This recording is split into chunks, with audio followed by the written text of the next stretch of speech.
Thank you, Dr. Lim, for that very kind introduction this afternoon, and I'm glad to see so many of you here to see my presentation today.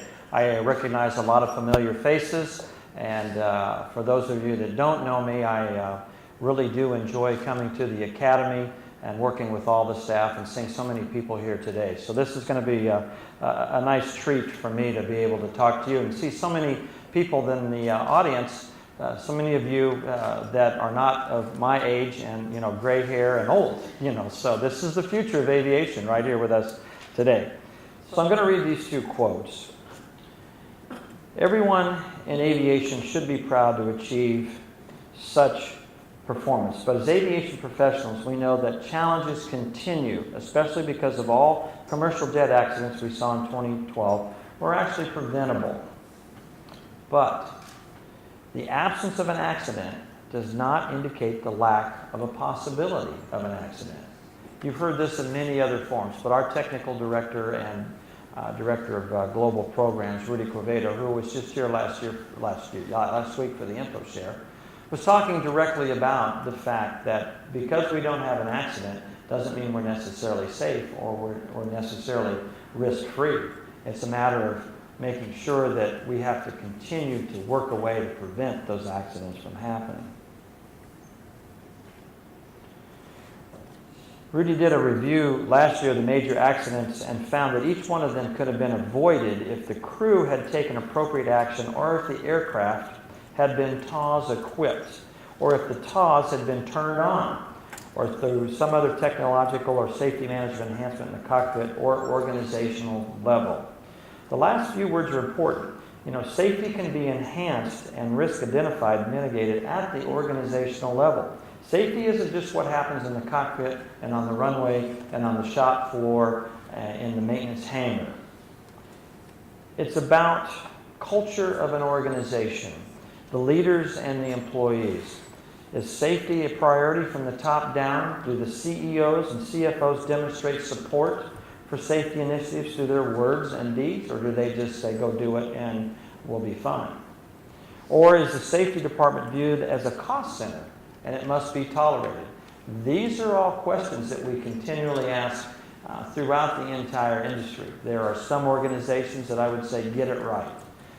They talk safety from the CEO on down. There are other organizations that the CEO just recognizes that there's somebody in the operation doing that, and those are the safety people, and it's the safety people's problem.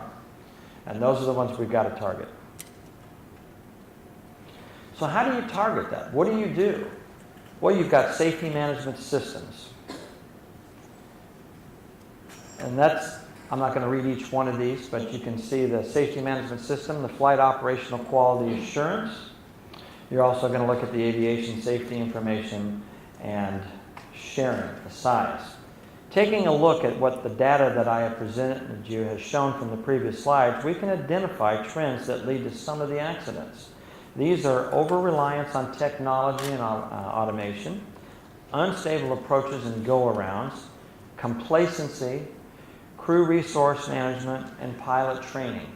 Those are going to be the big issues as we go forward for the rest of this year and on into 2014 and 2015. And I'm going to repeat that one more time.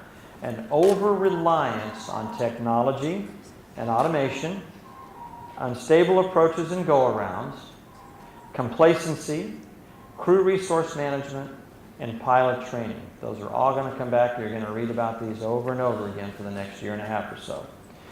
Complacency comes from an excellent safety record and reliability built into the entire system.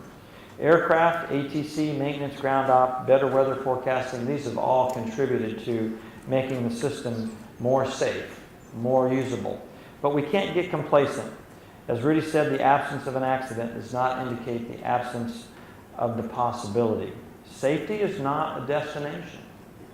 It's more like a journey. It needs to be strived for every day with each flight. The aviation industry cannot afford to rest on its laurels, particularly with the expected traffic growth.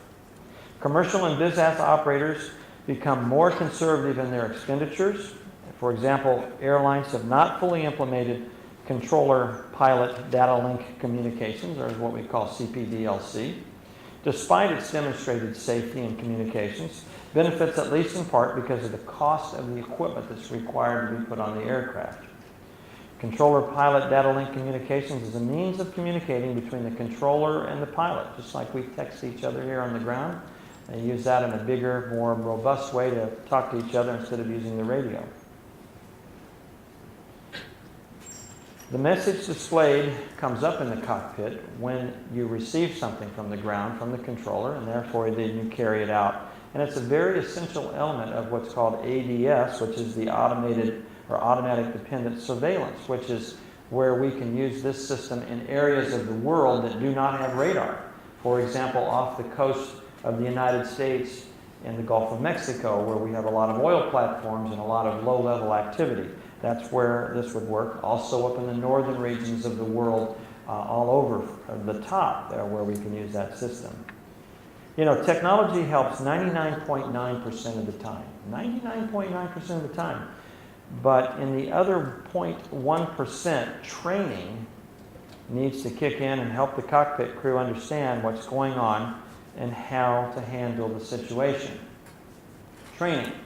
I'm not talking about stick and rudder training. I am talking about training about how to use the tools that you have in that cockpit to fly that aircraft effectively. Now, no doubt, anybody that's a pilot in this room will know that, yeah, you have certain parameters that you have to demonstrate to fly that aircraft. But we're flying aircraft differently today than we did when I started to fly, and we have to make sure that we're using all of that automation and tools first to effectively fly the aircraft before it gets into a situation where we are generally back at the manual reversion of stick and rudder, pull forward, you know, push backwards, side to side, that type of a thing. So we've got to really analyze what the training is doing. So we have the tools to look and see what we've got. I know many of you, almost all of you in this room have probably heard of QF-32 and the A380 accident that basically happened and ended up right back here in Singapore. And, you know, they had so much automation and so many things telling them what was wrong that they eventually had to reverse course and think about, what do I have to fly this airplane, not what I don't have, because there were messages continually coming up. And so among them, they figured out that I need this, this, and this to fly this aircraft. That came from a collective amount of training and relative experience flying those types of aircraft to know what to do. But they didn't manually go back and start flying the airplane with the side stick and the throttles. They were still flying the aircraft by hand in some areas and using automation in other areas. Taking a look at the infrastructure, aviation is booming in certain regions of the world, and quite frankly, some of those regions of the world are not ready for it. And that means that the infrastructure hasn't caught up. You've got infrastructure such as airports, landing aids, air navigation, air traffic control, regulatory oversight, adherence to those ICAO standards, and again, back to training of the personnel. You know, there are significant infrastructure issues in Africa, Latin America, and the Caribbean, and Southeast Asia. We've already talked about the three most common accident categories: runway safety-related events, CFIT, and loss of control. Again, that common theme. This is where we're going with this. You know, there are data-reliant tools that are being used in the aviation industry to improve or manage safety. As we talked about, their safety management systems. This description came up with SMS as ICAO and SARPs, or Standards and Recommended Procedures, through the annexes from the Chicago Convention. We've got FOQA, a voluntary U.S. program.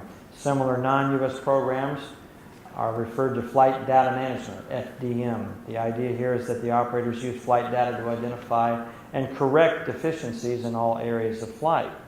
We've evolved that into another program called ASIAS. ASIAS is the United States program that we're looking to promote worldwide, where we take all of the data that we're gathering and we're sharing it. Two components of that activity: the analysis of the aggregate data, and then sharing that information in support of what you know from safety management as part of the information sharing, or pillar number 4, if you want to get that technical about it. In the United States, ASIAS has 44 member airlines, and is supported by a large range of government and industry organizations. Again, we're looking to put or promote that type of a product in other regions of the world. You will see probably next the UK CAA go ahead and sponsor a program, and that's which way we're going. So all of these items here with data analysis and capabilities, that's going to be the future, the next generation of safety. No longer are we going to be in that reactive mode or even the proactive mode. We're going to move into the predictive mode, and we can use all of these bullet pointed items here to help us achieve that. So the emergency, yeah, it's an emergency, all right. The emerging trends and challenges are going to be over-reliance on technology, unstable approaches and go-arounds, complacency, crew resource management, pilot training, and where are the challenges going to arise? We're going to have rapid growth of carriers in developing markets who can't keep up with their own infrastructure, or we've got the government or the entities that are there to oversee them can't keep up with the infrastructure. Failing to maintain what has been accomplished because of economical and financial concerns. Those concerns are highly probable in the expansion that we're seeing in different parts of the world right now, with air carriers being able to get a lot of financing and bring on additional equipment very quickly, and their training and their oversight is becoming stretched. Not intentionally, it's just a matter of the marketing people are saying, I need 5 more airplanes from point A to B. The operational people say, okay, I'm going to put 5 more airplanes there. Well, I'm going to get 5 more crews, and I've got to train, I've got to ramp up, and everything is always done, as you well know, in the aviation industry. Yeah, it has to be done yesterday, and we've got to do it right now. So looking ahead at the aviation safety in the future,